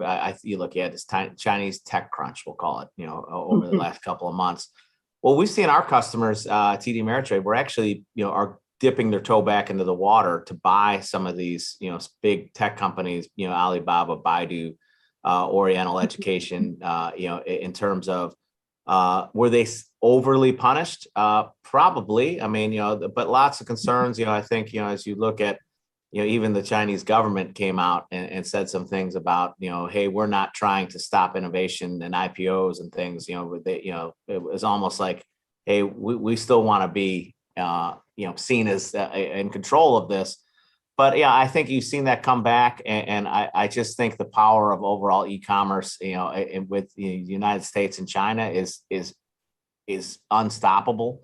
And we've seen, our customers, and globally, and not just, TD Ameritrade, but, people have been starting to be net new buyers of some of those significantly punished, tech companies. But look, from an overall NASDAQ perspective, like it's not going to have a impact. Unless, the unlikely event that, not just China, but other places around the world stop listing there. But it's, one of the number one marketplaces. So I wouldn't expect that to happen. Okay, because we've had Grab just list there. Any comments about the price of Grab since it listed? Nirgunan? Yes, Grab is a stock which has been heavily shorted. The surprising underperformance in the first 2 days of its listing could be linked to the change in class of investors. The type of people who hold a SPAC are different from the type of people who hold an operating company.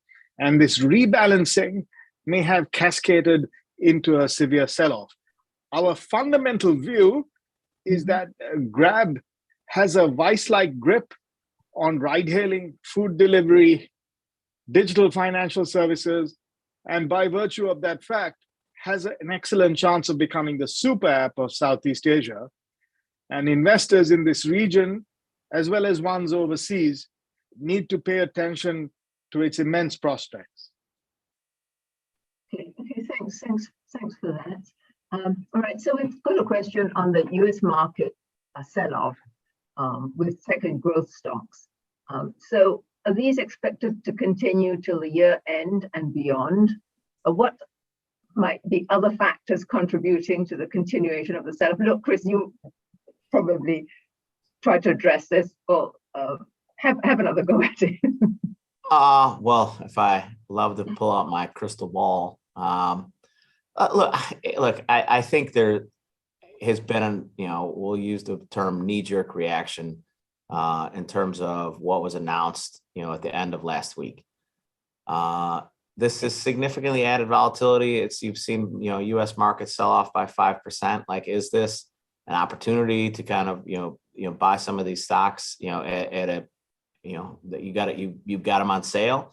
Like, I mean, like I sit here and tell you that I know that sell-off's going to continue or not. If I knew that, I guess I would tell you what I was buying or selling. But it's if by all the reports and the things that are coming out there, I'm sure we've all been all over the internet in terms of how the spread and all these things are. If it's not as bad as as anticipated from the initial day 1 to day 7, I mean that those tech companies would potentially look to be a good buy. So what we will normally say, like get rid of the recent COVID variant. If we're going into an inflationary period over the last 30 years, technology stocks have been the best performers in an inflationary type of environment over the last 30-year period. So definitely something to pay close attention to. Okay, so that's the answer to that. If there's more inflation, go for the stock market. All right, the next question, and I think Vishnu, you addressed this, but you didn't talk about the demographics. Do you still see China as being an inflation absorber in the next 10 years, given its aging population and higher wages? Yes, it does. There is a bit of a demographic bomb there, isn't there? Yes, Kula. I mean, that's a very good question. So we think, in the near term, it's not going to change very much. And some of the demographic challenge is being overcome with China trying to go up the value chain. And so their capability to compress prices may be at a different end of the supply chain, but they continue to maintain that capability and this given the economies of scale and to a lesser extent, some state subsidy as well. So these things all come together to help them compress prices. The big question though for me is how China deals with dual circulation, because in their dual circulation model, they are looking to get consumption to be a bigger driver of growth. That's one aspect of it. The other is the supply chain security that they want, because they don't want to be held ransom under many circumstances. And in the US-China tensions plays into that. And so one would imagine that at a certain point, they would want to have much higher stocks and inventory and strategic stockpiling, which necessarily raises the cost along the way. So along that line, I think the 5-10-year horizon is China may not be as effective as an inflation absorber, but their positioning is to be and to remain as an inflation absorber from the point of view that they want to do it at a much higher comparative advantage than anyone else. So the alternative is still going to be more expensive, if that's one way to look at it. I'm sorry, I didn't answer this very well, but the question was a really good question. Okay, thanks for that. Okay, so someone has messaged me and says that I've misinterpreted the question on Grab. Did I misinterpret? Anyway, so the question is like this. There's a question, is there a difference in valuation between Uber and Grab? Uber has not really fared well in its stock price as they've shared the same business model. So why would Grab do any better? Okay, look, Nirguna, you've got to answer this. Yeah. The Grab versus Uber comparison, yes, is not a valid one. You cannot compare the apples and the oranges. Grab is like Uber, it's like Deliveroo, it's like Instacart, and it's like a digital financial services company rolled into one. It's not just in ride hailing, it's in food delivery as well. It's also in digital financial services. It's a super app, whereas Uber is only a ride hailing company. So you need to value Uber. You need to value Uber from a different perspective, from the perspective with which you look at Grab, which is a diversified super app. As far as why Uber has underperformed in terms of its cash flow generation or its earnings expectations, the situation is one where it has faced the brunt of the regulatory opposition. There's been a lot of pressure on ride-hailing companies in the West to treat their ride-hailing workers or their ride-hailing agents as people who are employees. And that has caused a lot of concern in terms of the way investors treat Uber. And that's possibly one of the reasons. Some of those factors don't apply to Grab.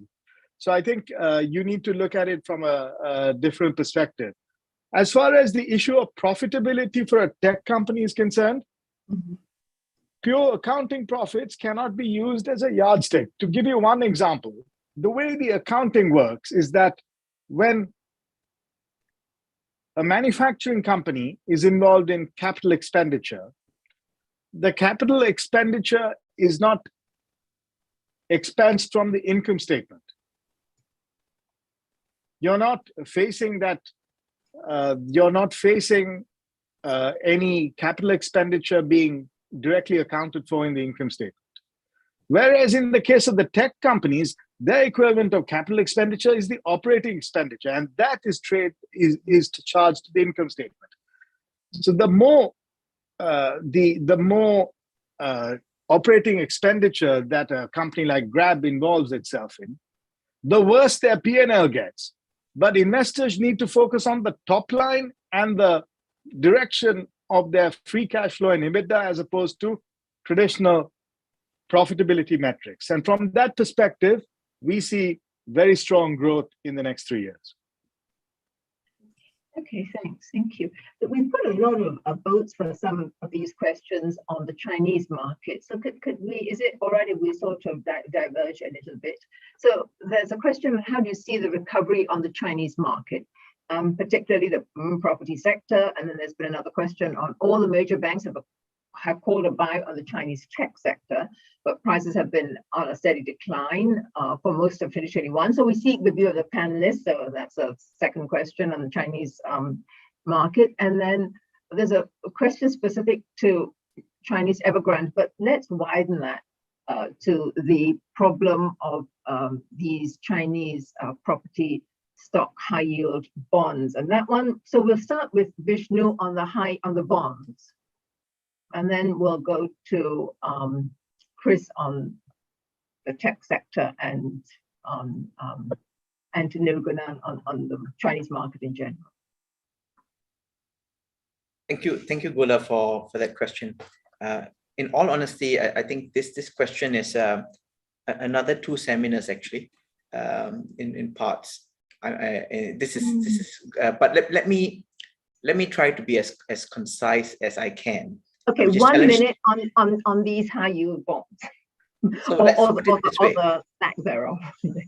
Let's put it this way. If we think that the troubles are starting with the property market, then the way I want to look at it is we need to look at China and their sectors quite differently.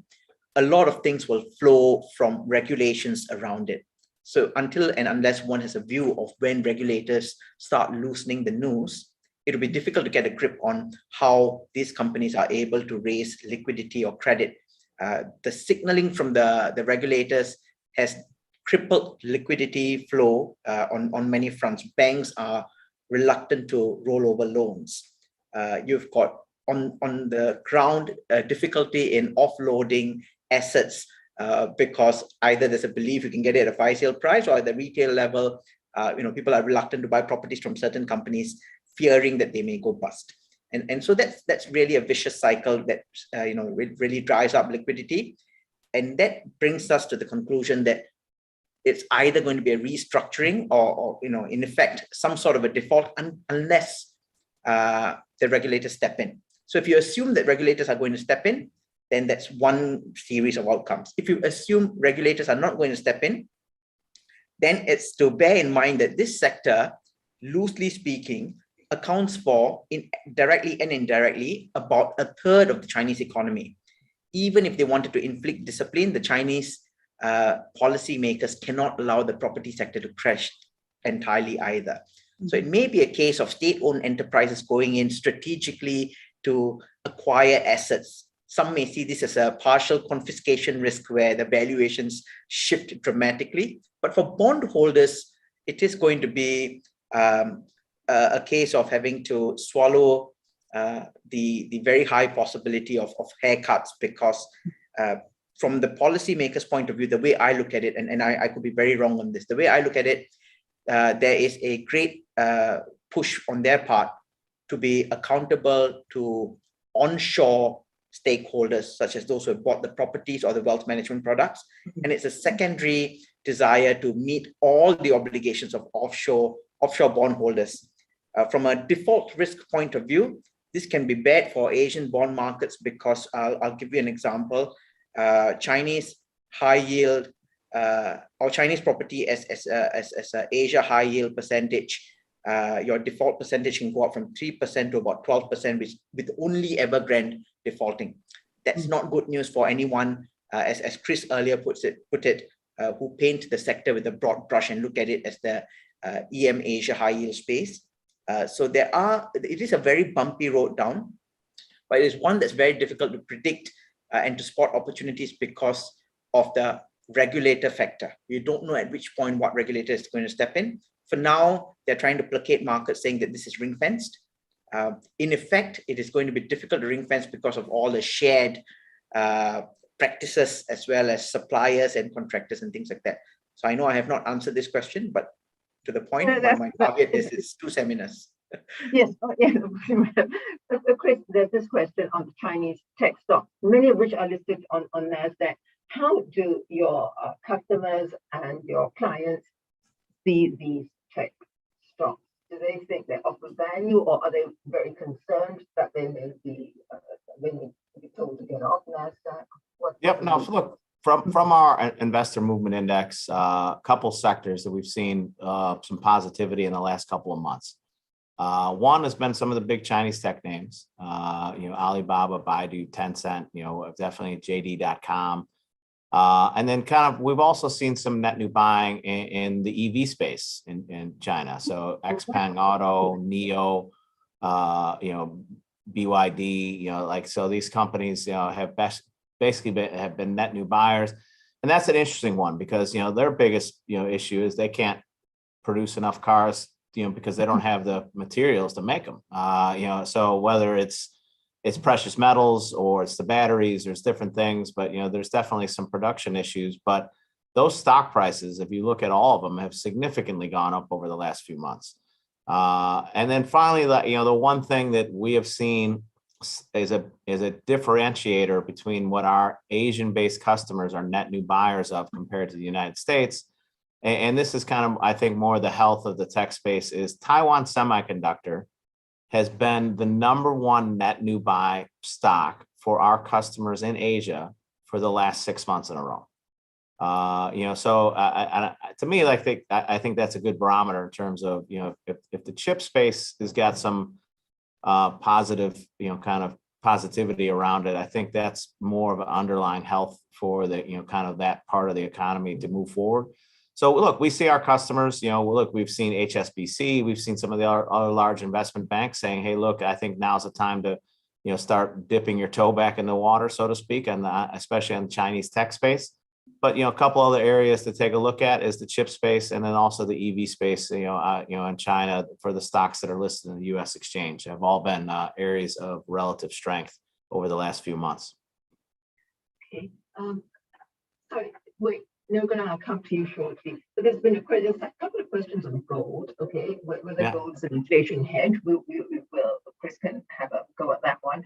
And there were also questions that came in earlier on what would you choose, gold, a cryptocurrency, stocks, bonds? Chris, please. So I saw a couple questions on gold, so if I, real quickly, I think historically it's been proven that, a rising interest rate environment does not negatively, impact the price of gold. I think, what drives the price of gold is literally back to Econ 101. I mean, it's supply and demand. And then secondarily, and I think probably more from a sentiment side of things, if we see, global, central banks start raising rates, the Fed start raising rates, and this is seen as a headwind to the stock market in general, basically because, corporate earnings might be impacted. Like this is why, gold to me has had more of an upward impact because, we'll call it that flight to safety. I don't, Vishnu or Nugana, if you guys want to, highlight on whether you want gold or crypto, that we kind of, at this point, we're kind of a little more plain vanilla, where we're gold, in terms of whether it's products in the gold sector or it's the futures itself. But, not as much interest from our clients at this point, crypto versus gold.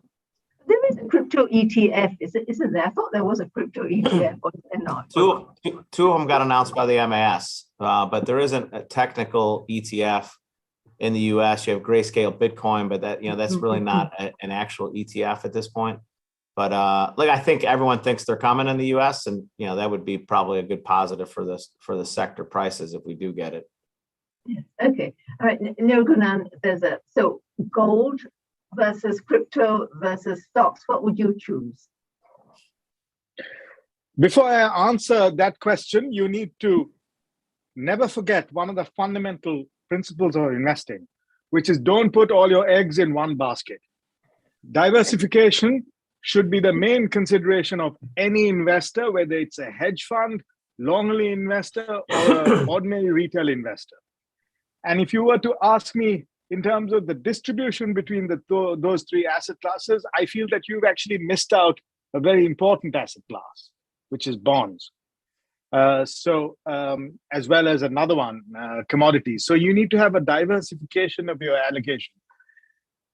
In terms of the relative merits between those three, it's important to note that in 2017/18, when there was a complete meltdown in the Bitcoin price, where the price actually corrected by over 60%,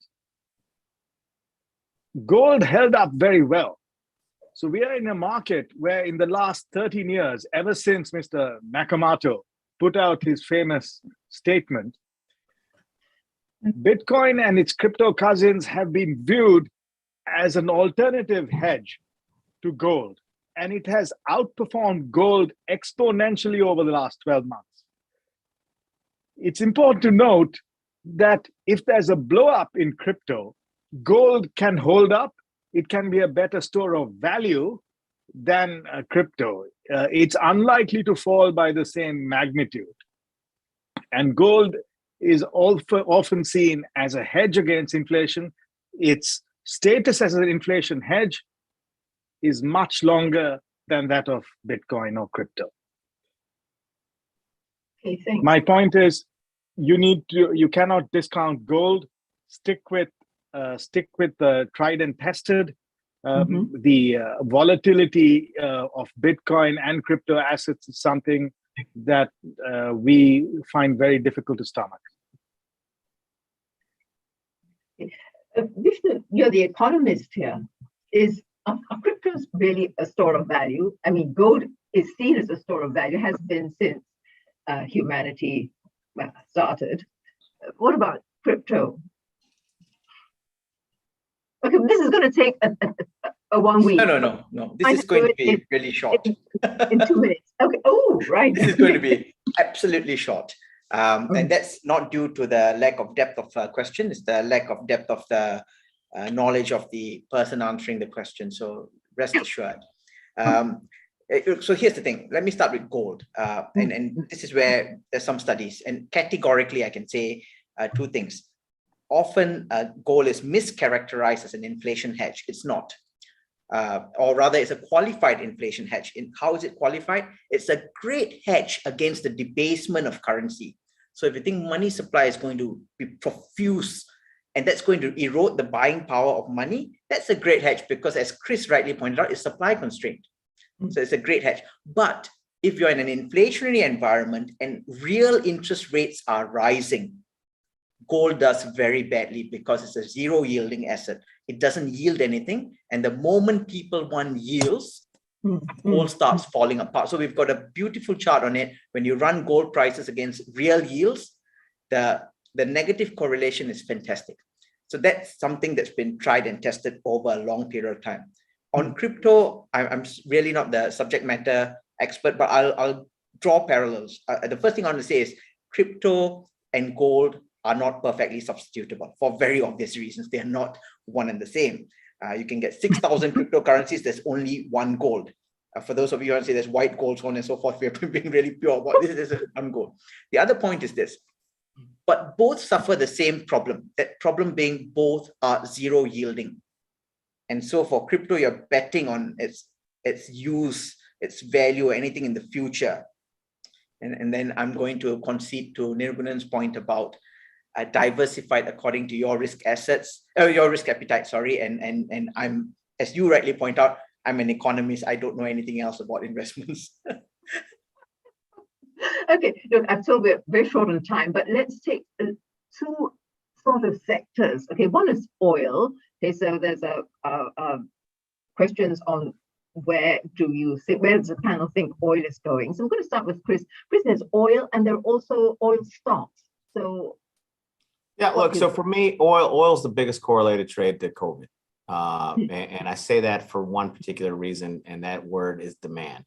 Because if we think that, we're getting past COVID and all the sectors in the economy are going to start opening up, I mean, there's a real reason for demand. I mean, that's debatable, whether it's OPEC, whether it's US oil reserves, whether they release more, whether they keep their production cuts. That's not what I'm trying to argue at this point. I'm telling you from a simple perspective of, if we get demand back online, that is positive for oil. Now, we saw oil, in the mid 80s a few weeks ago. And I think there's been an opportunity in terms of some of the big oil majors. We even talk about that world yield. ExxonMobil and Chevron have pretty solid yields at this point because their stock prices are nowhere near where they used to be a few years ago. So is there some opportunity there from a longer term perspective? Even if you're looking to chase a little bit of yield. Yeah, absolutely. I think there is. And then also what we see our customers doing is we do see them more actively buying, some of the things that are support the oil industry. And mainly we're looking at kind of Halliburton and Schlumberger have been some kind of big net new buys and actively traded positions that we've seen from our customer base, not only in Asia, but across the United States, over the last few months. So if we can hopefully, reverse this knee-jerk reaction from the last week and kind of get more of I say this all the time, clarity in terms of where we're at going forward, I think that's going to paint nothing but a solid picture for demand, which is imperative to to oil prices heading higher further into 22. Vishnu, what do you think? Since you're the economist and you're always looking at price, inflation, interest rates, demand. I totally agree with Chris on this. I mean, Chris has got to look no further than last week to look at the negative illustration of that, where once Omicron raised the specter of demand dropping off, we saw what happened to oil prices. Oil prices plunged immediately. So he's right. The correlation between demand and oil is fantastic, particularly once we put in the weakest link, which is global travel. That's really going to restore that kind of demand. So I share very much the same view, which is we need to see how the demand recovery story pans out. And I share the same reservation, which is the lack of clarity is what's going to hold back cost distortions and obfuscations in the market. And the trouble is, and I want to put it out there, I'm a pessimist, don't take my word on it. The trouble is I just can't see clarity that soon. At the very least, we need to wait 2 to 3 weeks to get a better read of the Omicron virus. But the wider variant risk and how follow-up vaccines will play a part, all will feature. The good news, though, is the silver lining is that as we are vaccinated now, the virus risks have to be disproportionately large to have the same negative impact on the economy because of vaccines catching up. So it's not going to be the same degree of risks as it was in early 2020 or even with the Delta. So that's the silver lining for me. So we've got to ask Nirgunan something here. Where are you? There you are. Okay. So what are your thoughts on the oil price, and what would be interesting oil price proxies for investors? I would concur with Chris insofar as a recovery and a return to normalcy in the world economy can only be positive for oil. We will have cruise ships going from place to place. We will have airplanes flying. We'll have grab taxis on the road. We'll have people going on holiday. That can only be good for oil. And Chris raised a very interesting prospect, which is that the oil majors have been so beaten down in a market where people have been running after tech stocks, and their cash flows are reasonably robust so that they can support excellent dividend yields. Their balance sheets are very strong. So there may be an opportunity for people to seek yields from these blue chip companies. But apart from oil, one thing you need to understand is that inflation is by definition an increase in food prices. In many cases, the fundamental driver of the components of inflation are things like rice, wheat, corn. So investing in food prices may be a very good way of benefiting from an inflationary environment, which the Fed has now conceded is not a transitory phenomenon, but possibly a more permanent phenomenon. If that is the case, you need to be behind the food prices. Okay, so we've got some stocks here and there. We've got some stocks in the US, and I'm sure there's a food ETF somewhere. Is there a food ETF somewhere, Chris? There are many. Okay, right, there we go. So you can check TD Ameritrade for that. Unfortunately, we've run out of time. There are questions on currencies and REITs. We can't cover REITs in this, and currencies is too broad. I mean, it's a huge, another 2 hours webinar for that. So thank you very much for your attention, for your attendance. Thank you very much to our speakers for their wonderful presentations. Very, very informative. And I think I've learned a lot from this morning, and I hope you have too. And on that note, have a great weekend, everybody. Thank you. Thank you. Bye. Thank you, everyone. See you.